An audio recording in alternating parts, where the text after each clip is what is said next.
As a trauma survivor, I have always been interested in resilience. But growing up, I believed it was something that you were born with. Then in graduate school, I learned that it was a quality that we all possess and a set of skills we can all strengthen.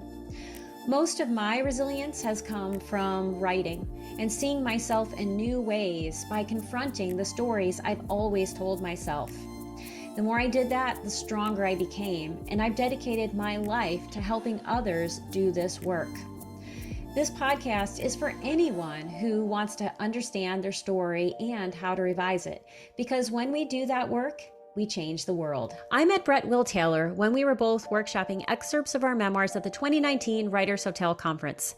We immediately hit it off and have had many deep dive conversations over the years about his practice of shamanism, the healing capacity of our stories, and how zooming out to the big picture can help us create work that transforms all of us. Brett is a consultant to Fortune 100 companies and a thought partner to men interested in their own development. Currently, he is writing a one-man show called Home Free. On the surface, the show is about selling and emptying the family home of 40 years. On a deeper level, it's about the stories we tell ourselves, why we create them, why it's so hard to let go of them, and what happens when we do. During our conversation, Brett and I explored the many ways we can lean into the mystery of our stories and our lives. Before we get to this conversation, I have a few questions for you. What are the family stories you're living from? Who are your people, and who or what do you consider to be your guides? How do you grapple with the things that no longer serve you? When you do this grappling, do you kick it all away, or do you ever take what you like and leave the rest to the scrapyard? How does this work and the work of being present in your life help you find and sharpen your writing voice? I hope you ponder these questions as you listen to this episode. Now, let's get to my conversation with Brett Will Taylor. Hey writers, have you started a memoir only to get lost in a sea of endless stories that seem to go nowhere?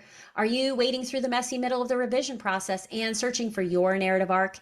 Have you received vague feedback from agents or publishers, or been explicitly told your book contains a lot of interesting and well-written stories that follow in and then format? The solution to all three problems is the same: find your memoir's beats. But for most writers, it isn't as simple as buying a copy of Blake Schneider's book, Save the Cat, and following his formula. In fact, many memoirists find certain beats confusing, and some wonder if this contrived Hollywood formula will work for their book. That's why I'm teaming up with Jane Friedman to teach Create Your Memoirs Beat Sheet on Wednesday, April 3rd, 2024. During this 90-minute webinar, you'll learn how to capitalize on the benefits of a beat sheet, scrap the parts that might not serve your story, discover how a beat sheet can be used even with a nonlinear memoir, and gain confidence as you shape your material into a compelling book. Best of all, this webinar is just $25. You heard me, $25. That includes the webinar, a PDF of my slides, and a comprehensive workbook that will help you apply these principles to your story, no matter the structure you've chosen. So if you want to tame your material, find your narrative arc, and feel confident that the book you're querying is truly the story you wish to tell, go to janefriedman.com and click online classes. Or make it easy on yourself and click on the link in the show notes. Brett Will Taylor, I am so glad that you're here today with me on the Writing Your Resilience podcast. So welcome. It's awesome to be here. Good to see you. So you have been working on a one-man show, and you're also here to talk about your practice of shamanism and how that relates to resilience. So I'd like to start by asking you, tell us about this show that you've been working on.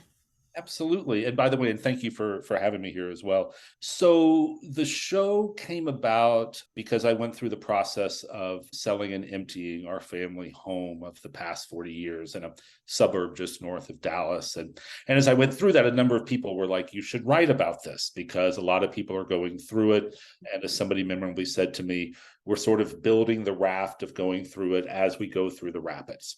So the idea was to do a show about that and just that process, that journey. But as I wrote it, a deeper meaning showed up, which is that it's really a show about stories. And it's, why do we create stories in our lives? Why is it so hard to let go of some of them? But what happens when we do let go? And to me, that is so intertwined with the experience many of us have who find ourselves dealing with the family home, caring for our parents or elders, or going through our own aging process, is we come up against over and over again the stories we have carried our entire life. And so, again, I want the show to just help us pause and reflect on, why did we ever create them? Why is it sometimes so hard to let them go? And what happens when you do? I absolutely love that on two levels. You and I have talked about this in the past because we've known each other. We've known each other for, gosh, what is it, about almost 4 years now? We met at the Writers Hotel conference, and so we've known each other and had all kinds of conversations. And I recently sold my father's home. I'm caring for him because he recently had heart surgery. And as I've been thinking about this process and the stories that I've been carrying and how I'm confronting those, there's a way that our generation is the canary in the coal mine of what's Mm, coming down the pike, right? yep. For us, and so there is a way that we need to confront these stories for the life we're living now and for any work that we need to do with family members, but also for what's going to happen to us when we're Yes. aging. Yeah. Yeah. And I think the big piece is to use the process. The show is called Home Free. And it's called that because there were so many angels who showed up for me as I went through this. And over, and I do not use the word free or you'll be free, but over and over, that's what people said. And to Mm. me, part of this is for us to shed. I Hmm. think we live in a time, we live in a world, we live in a society where we almost have too many stories. There's too many stacks. And we have made our lives unnecessarily complex. It's hard to know which way is up. And that makes you hold on more and more, when to me, what I found is the opposite is what you need to do. You need to Yes. let go. The show ends with me driving away from this house of 40 years, which had furniture that had been in my life my entire life. And I was free, that I drove off into the horizon with no stories to my name, Mm. which begins the next process. But I think, to me, that's in the shaman practice, only death can bring birth, and things cannot die if you hold on to them. And I think we have to learn as a society how to let go. Yes. I think that's a huge, huge practice. And, a lot of the work that I do around resilience is around confronting these stories that we have. And, Yep. I've had a chance to read some of the things that you've written about that experience. You wrote about it beautifully on Facebook and I believe Instagram. And when I thought about all that furniture, there was like a heaviness in my body. Mm, mm, And like right here is where I feel in my heart, for wow. those of you who can't see, that's where I feel the heaviness around the furniture. And I'm just imagining that weight. Yep. Yeah, it's interesting. The show starts with the story of someone saying to me, a friend with benefits, shall we say, saying to me, because I had to move into this house that had been in the family for 40 years. And it was my mom and stepfather's dream house, but my stepfather died. My mom never really came back for it. So the house just kind of fell apart. And what punctured me into seeing that was, somebody said to me, this house would be really depressing if it wasn't for you. I was like, but I have flowers and I put some of my paintings on the wall. But then I saw and it was like, I'm in my worst nightmare, or like I've been buried alive. But the beautiful part was I realized very on in the process, this is part of resilience, because I came out of politics, Texan who moved to Boston. I basically, my version of resilience for most of my life was like, I'll just get it done. Just get Hmm. out of my way. I'm just going to put my head down and push. And there's a moment in the show, which happened in my actual life, of realizing I can't do that. I was so exhausted. I'm sure you know this from your dad. So many people listening know this from, when you're caring for your parents and doing this every day, it just eats away at a little bit more of you. It is not a restorative journey at all. It is draining. Yeah. And, and so I was like, I don't have it in me to put my head down and push through. And I literally had this moment, which again is in the show, which is me realizing I don't got this. I'm not going to be able to do it. And it was about 3 o'clock in the morning. And I'm like, but you have to do it. So how are you going to do it? Mm. And the three things that showed up for me was breathe. And so I took a little index card and I put breathe next to it, and I put it on my phone every night. So when I would wake up at 3 o'clock with like a panic attack, I would just, and then the second thing was let the angels in. Mm. And the third thing was see everything as a gift. And it immediately shifted the energy around all those pieces. And, one of the things I wrote about, because I got rid of almost everything, is realizing that my story, your story, the pieces of furniture, they are continuums on the mat, the string, the journey of human existence.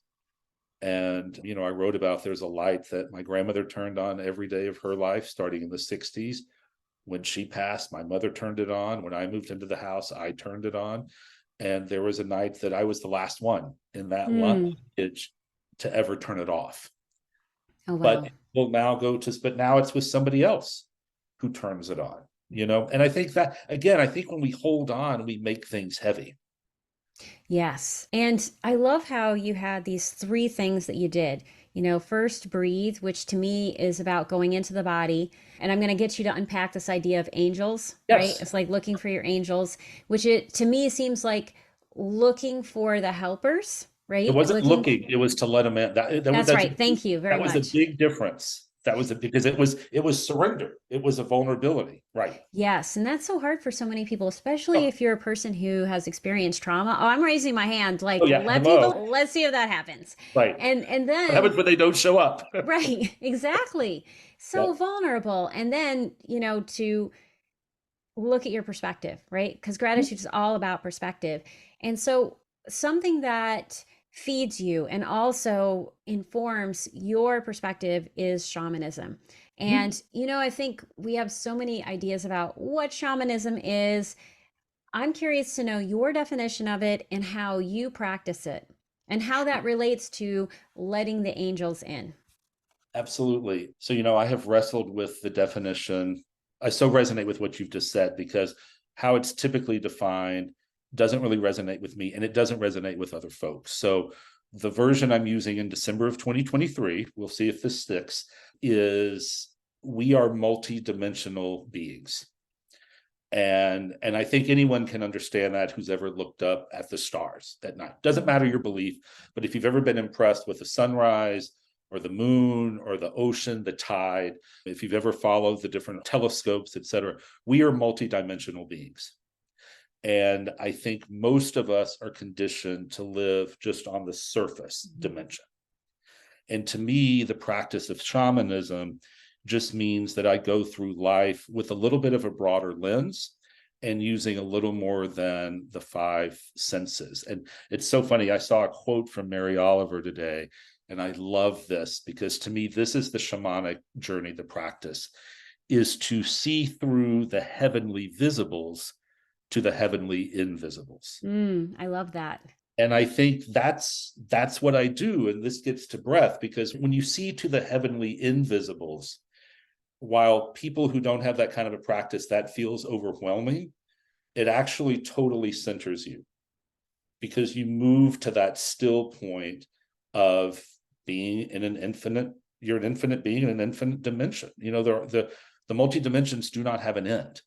Mhm. And it doesn't matter if you think of it as a scientist, if you think of it as a Christian, if you think it as a Buddhist, it's infinite. And so that's my practice, is to experience life in multi dimensions. And then the shamanic piece is to do that in service. Mm. And so it is in service to myself, but it is also in service to any being that is alive in any of those dimensions, past, present, or future.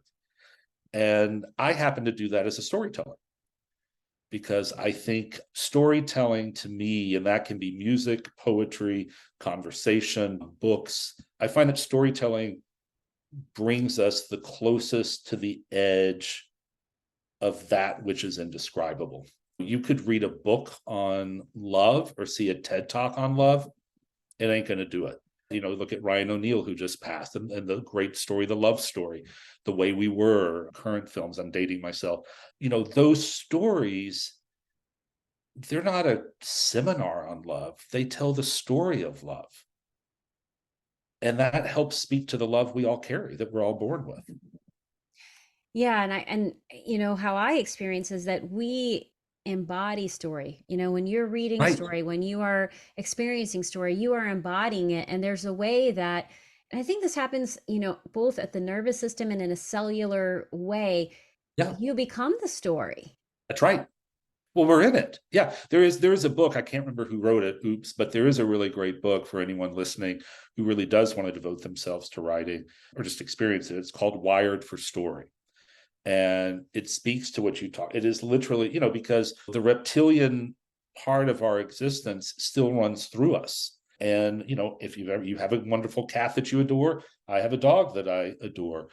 My dog absolutely knows my story, and I know his story. We live a story. Mm-hmm.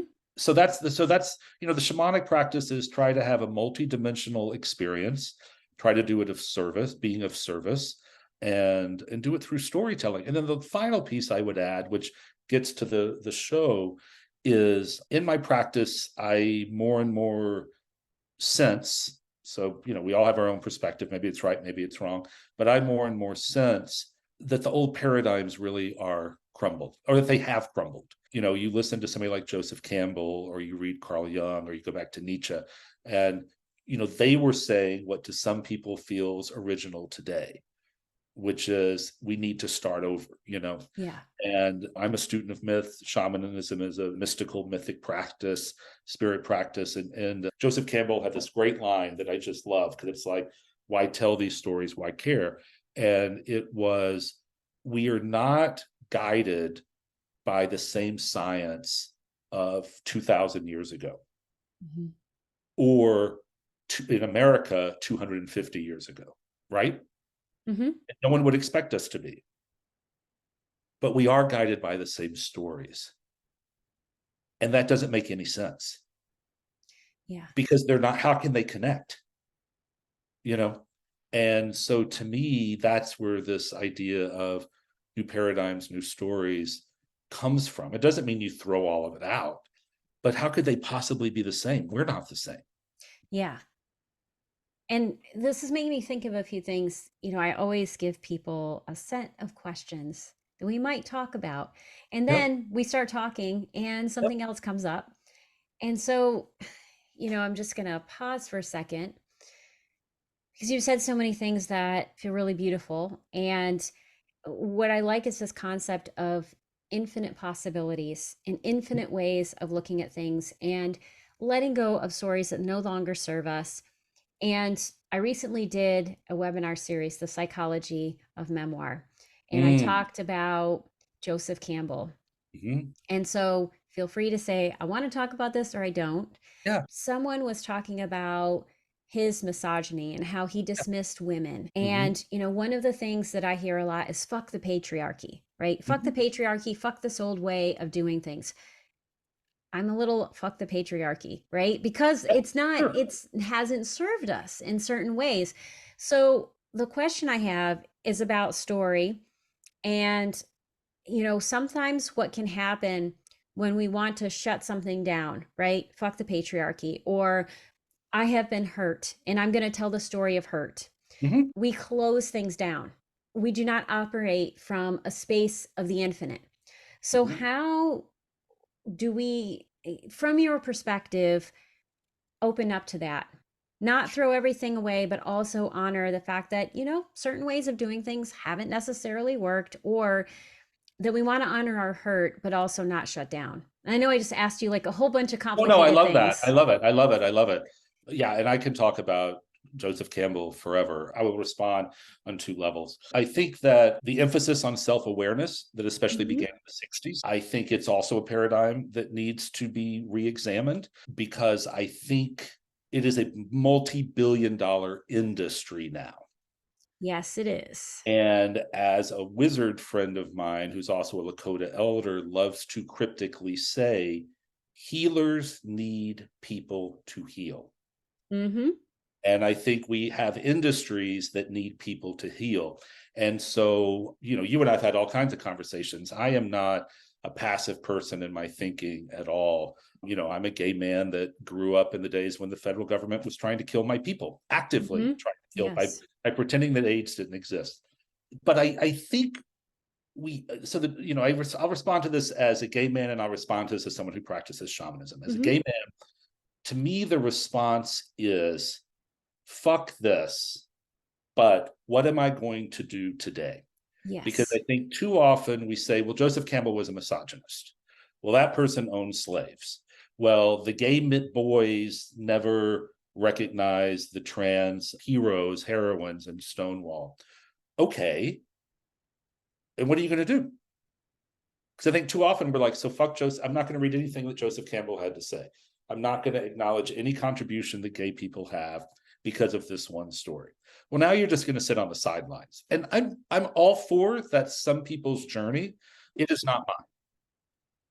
I so that's what I would say as a gay man, as someone who practices shamanism.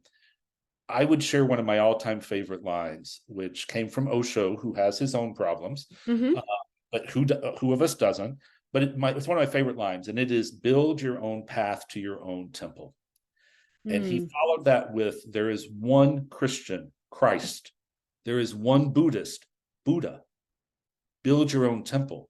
So if you go through life with that orientation, then you hear Joseph Campbell and you don't try to follow his footsteps, but you're like, is there anything in there that will help me build my own path? Hmm. And to me, then that's letting go. Your hands are open as you receive things. You're not beholden to any of it, you're not attached to it. But if it helps advance your path to your temple, use it.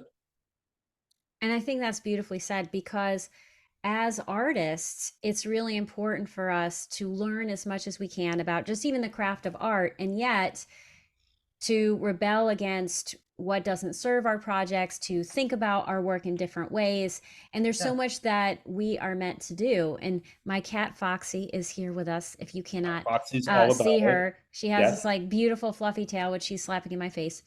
And yeah, and so I think that idea of like, okay, that there's truth in that, and what are you going to do about it? Yeah. Is really Anything important. useful here. I mean, I think somebody once described writing to me as it's like you're on a perpetual archaeological dig. So you have these little toothbrushes, and you're like, okay, misogynist, yes. Super Eurocentric, yes. However, what could I find? Okay, well, Joseph Campbell had one of his great lines is, all that religion does is it puts someone between you and your God. Well, that's helpful to me. Mhm. Yeah. That's a good learning. That to me is part of resilience.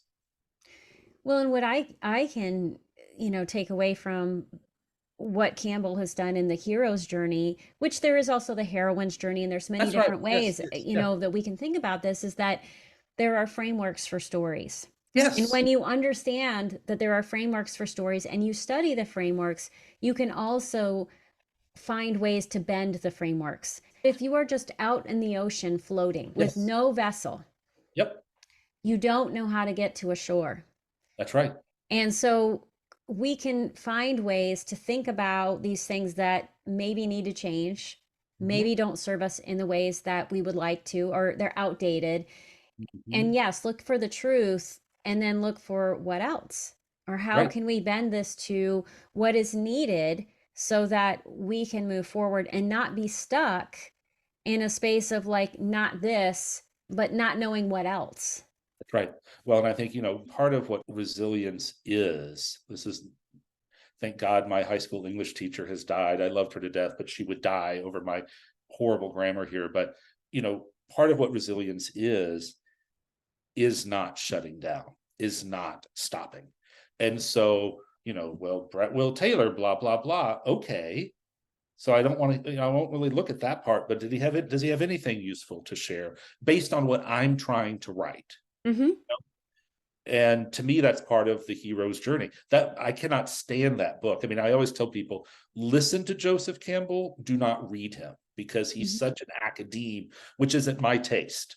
But Yeah. when you just hear him talking, I mean, this is why the Bill Moyers thing took off. You're like, oh my gosh, like, okay, interesting, you know, if it's key, if it could help your story, part of resilience is looking around, being curious, digging, you know, not shutting down, not having a hard Absolutely. no.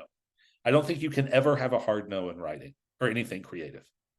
No, and I always tell people, and I think in life too, like I never Right. say never because I've Right. learned that Oh, the anything I've ever universe then said, is like, oh yeah. Oh, oh, you here you go, Lisa. Yeah. exactly. And then I have to pull back on that. And, one of the things that I had to learn that has served me so well as a writer and just as a human being is learning how to live in the both and. And Yes. I learned this Paradox. from Yep. Brene Brown. Yep.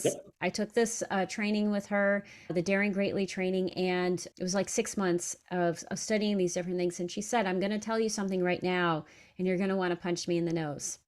And I totally wanted to punch her in the nose. Yep. Yep. And that was, can you hold space for the idea that the people who have behaved badly in your life, who have hurt you deeply, were doing the best that they could? Right. Can you hold space for that? That they were hurtful and they were doing the best that they could. And at that time, I had some pretty big wounds that I was working through. And there was a part of me that was like, fuck no, I can't. Like, Yeah. I just really couldn't. And then I felt stuck Right. because I didn't know where to maneuver. And that was part of my growth edge at that point, was to figure out, how can I acknowledge both? Mhm. And I think the more we can practice that, no matter what we're looking at, right, is that there can be wisdom and things can be there that are not okay or that don't serve us or that aren't working anymore. Right. It allows you to move forward in a different way. I think that's right. And to me, I think it's, you know, can you hold that people could care about you even when they're not doing their best? Yeah. Hold that people have good idea. I mean, I have to, and this may not set well with people, but I'll go back to the days when I was politically and in service, very active with the AIDS epidemic, and so many of our tribe was dying, and I will never forget being in a meeting, and this person, not a famous person, but this person was really just a jerk. Yeah, he had AIDS, but it was just a jerk. And I afterwards I just kept trying to be so nice. And after the meeting ended, this person who was older than me came up to me and said, I just want you to know, people who are dying can still be assholes. There are people who have AIDS who are assholes. Mm-hmm. And that's Brene, and it was like, so we're gonna serve, but like, don't put them on a pedestal. Don't make, they're an asshole. He's an ass, this guy's an asshole. But we want to do what we can, Mm-hmm. and to me, that's none of us are perfect. And I usually find people who are super rigid about not being able to see that, they haven't done their own work. Yeah. I agree. And I think sometimes when you come up with against those growth edges or that discomfort, it is a signal to do the work, Right. right? And that's why that discomfort exists in your life. Resilience is not about reaching some space where things no longer bother you. That's right. Oh God, no. It's about figuring out how to live in the muck, to Yes. be with it and say, okay, yeah, this sucks and I can be present Right. and I can be with it. Yeah. And so, how do you stay present in your own life and in the writing that you're doing? God, I wish I did. No, because I mean, I think, some days some moments I am, some moments I'm not. How do I stay present? I breathe.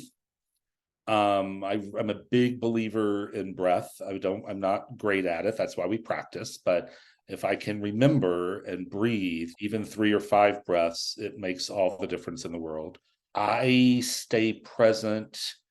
It's interesting. I've written for some time now, and as you know, I had some work that was public in New Orleans. But doing this show is the first time. I will not call myself an artist, but where I can sense what people say about an artist and how it's just a very different way of life. And one of the ways I stay present is I am in service to this show.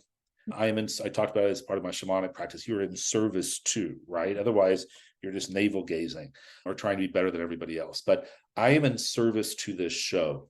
And it's almost like I keep this show in a metaphorical box or container. And I sit down with great intention, lowercase g, sometimes probably mediocre intention, but I try to have intention, and I open that box up and I try to be present to whatever shows up Mm-hmm. and to stay in service, because I find if I'm in service, I have gratitude. It's literally like this, that sinking back, that settling in. If I'm trying to race to a deadline, if I'm trying to heal some past wrong, etc., I'm not present. Yeah. And I think having strong intentions is so important. And I always tell people, have an intention even before you start the project. Yeah. Come up with an intention, and that intention should not be about what you're going to do out in the world with whatever this is, but how is this going to change you? Mhm. Because when you know the change inside, you bring that energy to the project, and then you allow yourself to be of service to it because the project is of service to you. So there's this reciprocal relationship. Yeah, it's a collaboration. Yeah. Yeah. Yes. I love that. And let your intention change. Hmm. Because you're going to learn, you're going to grow. Not just, I love what you just said. You're not going to grow as an artist. You're not going to, the story is not going to grow. You're going to grow as a human. And I think the other thing I would say is, and my mom is pretty good about this. My mom has said from the beginning, you tell whatever you need to tell. And I think part of being present is I'm in service to the story and only the story. Yeah. I'm not in service to my friends.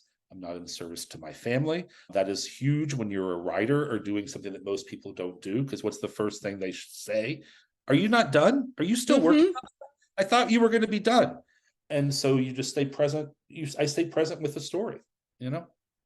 And I think that's so important because, yes, if you are just listening to this podcast and you are not a writer, it takes a really long time to get things done. And we get asked all the time. And I think what happens is that people who love us and are excited about what we do, they want to know, are you done? Are you done? Because they're so interested in seeing the final product and enjoying it and celebrating you. And what can happen though is that it can create great shame that you are not done Absolutely. because society expects you to produce. And Yes. so part of, I think, being present is being willing to be with the story, whatever that is, and also understanding what finished feels like so that you Mm. know the difference. So for Mm. you, when you think about projects you've worked on, or even just the house, right? How you knew that you were turning off the light for the last time. What Yeah. did that feel like for you? It's going to sound like I'm being cutesy with words. Complete. And where did you feel the completion in your body? My whole body. Like even when I say it now, it's from my head to my toe. There is nothing left. Mm-hmm. It's not because you're exhausted. It is the fruit falling from the tree. It's done. Yes. And I always feel it like a relaxing of the limbs, like an Yeah. exhale. Yes. It always feels like the breath was leaving and no more breath has to come in.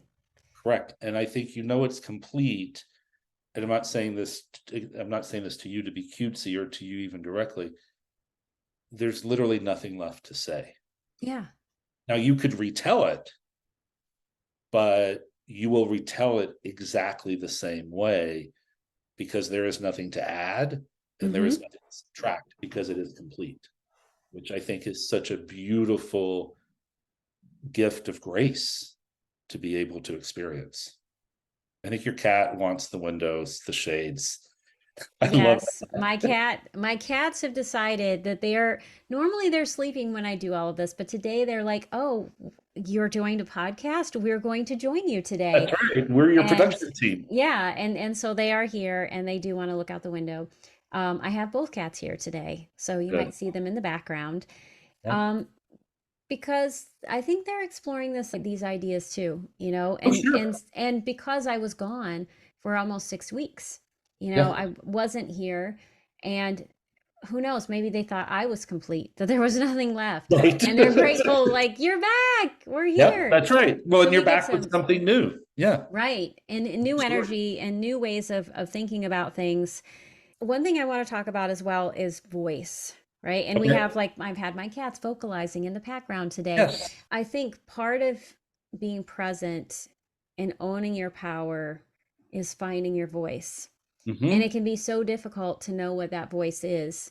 And when you think about this project, which gets to some really vulnerable stuff around, your history and all kinds of things, how did you find the voice for this? And how do you know you are finding the right voice? Like, what is that experience for you? That's such a great question. So I want to give a preamble because it's something that was so shattering to me. I just want to acknowledge to anybody who's starting writing. It'll be quick. I spent many years, parts of my career, as writing for others. And I was very good at it. And I could just sit down and be like, Lisa, here's your story. Then I kind of got this shamanic idea to become a writer. And I went and I bought a new computer and I did all this stuff. You probably had a lot of books on my desk. And I opened it up to write, and I couldn't because I did not know my voice. I almost get goosebumps thinking that it was terrifying because I knew exactly what was happening, that I could only express myself through others. So I would say to anybody listening to this, whether they're writing or any kind of expression, keep at it because your voice will show up. And I think for this show, there's sort of a two-step process to answering your question. So one is, which I think is so important with anything you're writing, I've had to get very clear on the story of the show, right? Mhm. Because writing is, for some, writing is a retelling, but for me it's a story, and a story is very different than here's what happened. So I've had to get clear on the story, and then I've had to make sure I am telling that story from my experience, Mhm. not everyone else's. I am not saying this is everybody else's journey, but I used to give political speeches. I used to talk about the we and the world. For whatever reason, right now, my call is to tell my story and stop, Mhm. not generalize. And then I have to make sure I'm being honest. And honest means I am at least authentically on the path of healing. And to Yeah. me, that means I'm not angry. I am not resentful. I'm detached. Mhm. I'm beginning the process of detached. I'm getting back to that heavenly visibles to heavenly invisibles. So I would say it's that. I'm clear on, so my voice has to be consistent with the story. It has to be just my voice, not everybody's voice. When you're an opinionated guy like me, or maybe you're just a guy, patriarchy, that's a hard thing to do. But then the third thing is to be detached, to not be, I'm not trying to settle any scores with this show. And I want, the voice for this is one of compassion and gratitude.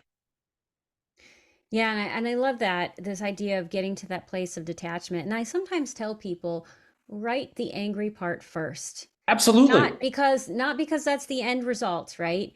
But that Right. if you don't honor whatever the angry part, the resentful part, all of Oh, these different parts yeah. of self, it's going to show up in Oh, ways that you totally. don't imagine, and then Right.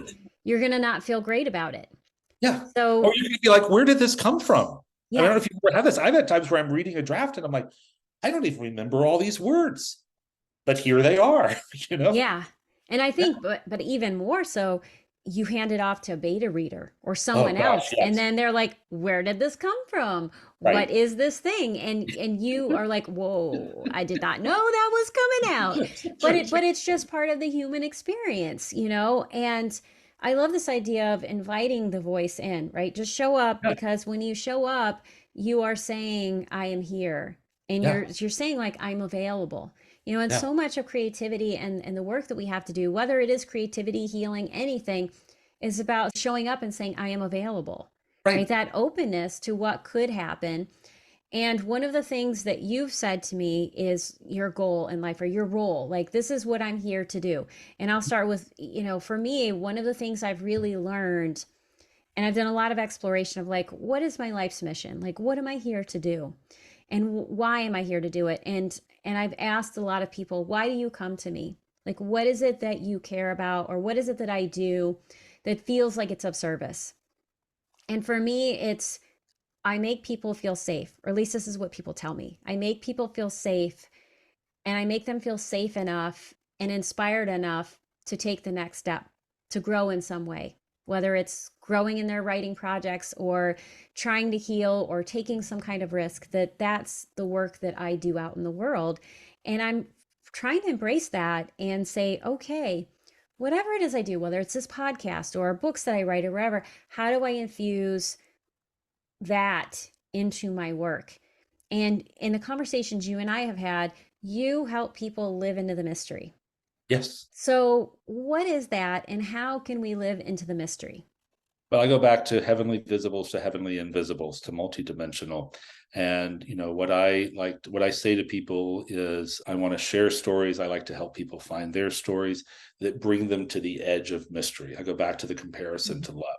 There is not a course out there that will teach you how to fall in love or how to be a good partner. Now, Yeah. there are courses that can help you think through the emotions. There's lots of courses that are like, you can't be in love with someone else till you're in love with yourself. Though God knows many of us have tried. I've tried that several times. But I can share stories that bring people to the edge of mystery. And, it's interesting. I have said more than once, and I'm aware this is rather arrogant, but I don't mean it as arrogant. I mean it as a calling, a response. Stephen Sondheim talked about when he first, after he did West Side Story and Gypsy, that he decided he wanted to do a different kind of musical. Norman Lear had the same idea, which was musicals about people's real lives. Mm-hmm. Not that we all have Ethel Merman on our stage singing Everything Is Coming Up Roses. So that was his contribution to musical theater. He brought the real world into it. And what I would like this show to help start doing is to bring the mystery into theater, to put the mysticism on, not on this, just on the stage, but in the theater, so that people, it's not surrender, so that people are transported from the inside to the outside into the mystery, into that multidimensionality. Because if you're able to have that multidimensional experience, awareness, if you're able to have a broader lens, use more than five senses, of course, you will still feel the pain, but you will have far greater tools to address it, to name it, and to heal from it than if you're just in one dimension. And to me, that's why, I don't want people to be in the mystery to sing Kumbaya unless that's what they want to do. And if so, go for it. But it's like, it gives you more tools. Life is hard. Yes. Life is hard. It's always been hard. It's not just the last couple of years. It's always been hard. And why not tap into an infinite toolbox Mm-hmm. to get through it? Because it does help. Yeah, and I love that. And when I think about the memoir that I completed, Please Stage Drive Carefully, and how the memoir, when I was writing it, I got to this draft where I had written through all of the painful parts, my brother's suicide and the hurts that had happened and, my first marriage and all of these things.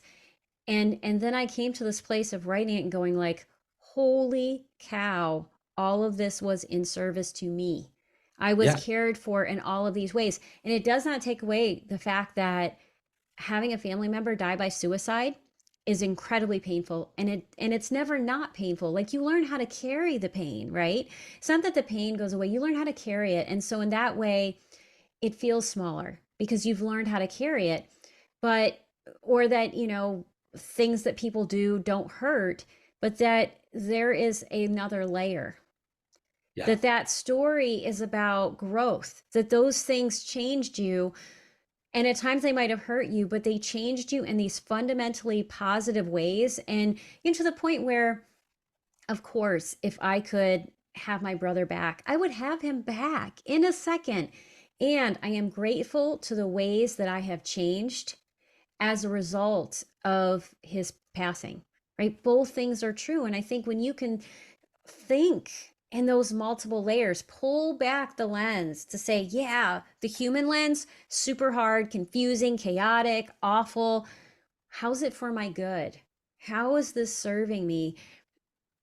it opens up the mystery because then you're like, holy fucking shit, this was pretty awesome at a cosmic level, even though it sucked big time Yeah. when I was going through it.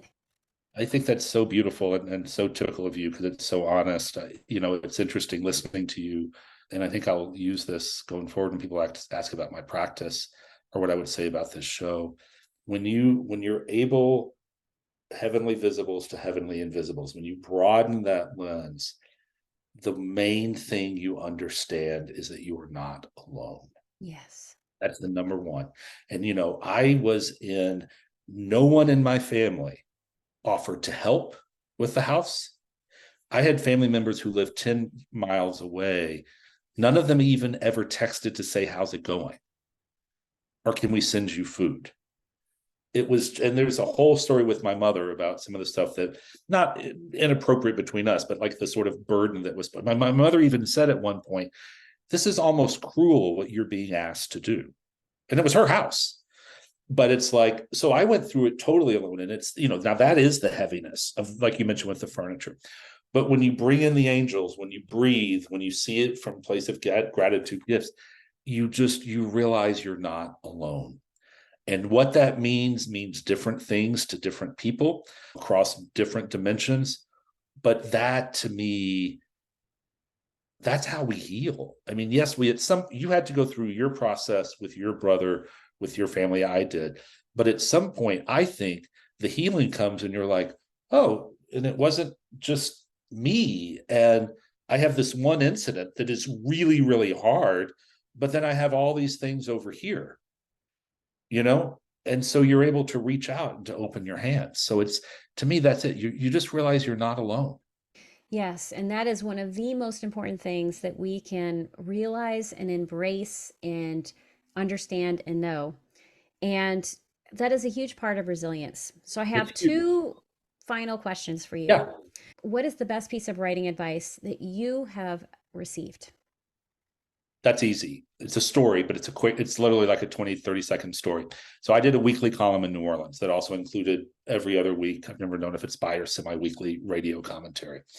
And I talked to my editor I was like, oh, I'm stuck and blah, blah, all the things we use, right? I won't even talk about that because I want to hold this to 30 seconds or so.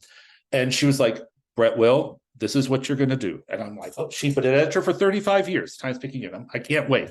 She's like, I want you to go to the bathroom. I want you to get a glass of water. I want you to sit down. And she said, do not get up until you've written what you're supposed to write. And to me, that is the best piece of advice.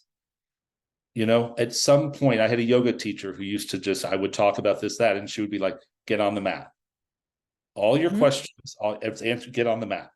And I think that you got to write. That's not original, but I think it is, you have to sit down and write. Yes. And if you don't, you could have the best idea, the best story in your brain. If you Yeah. don't get it on the page, there's nothing you can do with it. No, So, and yeah. yeah.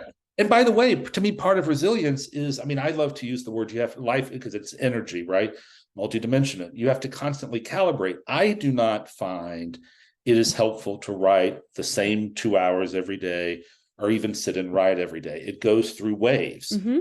But I hold myself honest by, if a week goes by and I haven't written, I have a serious conversation about why. And sometimes there Yes. isn't why. And then it's like, well, you're not going to go 2 weeks, Hmm. even if you write a paragraph. But it's a collaboration. You're in service to the writing, and you can't do that if you're not home. You Right. know, Yeah. You absolutely have to be there for it. And how do you nurture your resilience? Whew. I talk to people like you. I mean, in our friendship, I lay on the floor and I love my dog, and I increasingly call in check my self critic. I think you sent out a newsletter today that I looked at that was like, all the anxiety of year end. What have I done? What have I not done? And it's like, so flip it. What have you done? And I do battle every day at about 3 a.m. with my self critic who will creep in and be like, you haven't done anything. You're not going to mount to anything. It's too late, etc. And you have to check it, which to me, all of that is, I have a practice. Absolutely. You have to have a practice and Mhm. you have to show up to the practice. Yeah, and you have to listen to it and respond. You do. And Yeah. that's a huge piece of it is listen to the call. If people want to learn more about you and what you're doing, what is the best way for them to do that? So Facebook, it's Brett Will Taylor Page, I believe, or Brett Will Taylor author. And it's you'll know it because there's a picture of me with headphones on. And then I also have a website, brettwilltaylor.today. Or you can Google me. I mean, if you Google me, I'm lucky to have been at this long enough. There's a couple of different ways. So And if people did not catch that, it will also show up in the show notes. And perfect. one of the things I would say is that you have so many beautiful stories that you have written on Facebook about your Mhm. experience. And so, if you're listening to this or watching our conversation today, I would say go to Facebook, check out his stories. It will give you a sense of how he writes and also how he sees the world and what it looks like to live into the mystery. But you Yeah. have so many different pieces that I just absolutely love where you do that. Oh, thank you. Well, thank you so much for being here today. I am just honored to have you and so grateful to call you friend. Right back at you. Thank you so much. Are you a writer who struggles with doubts? Do you wonder if your stories are good enough? Do you wish you had some simple tricks that would make the writing life just a little bit easier? Become part of my Writing and Resilience community by signing up for my newsletter. As a thank you, you'll receive a free copy of Write More, Fret Less, 5 brain hacks that will supercharge your productivity, creativity, and confidence. The link is in the show notes. That's it for today's episode. Before you leave, I would love your help spreading the word about this podcast. You can do this in a few very simple ways. Click on the subscribe button in the upper right-hand corner, then leave a 5-star review.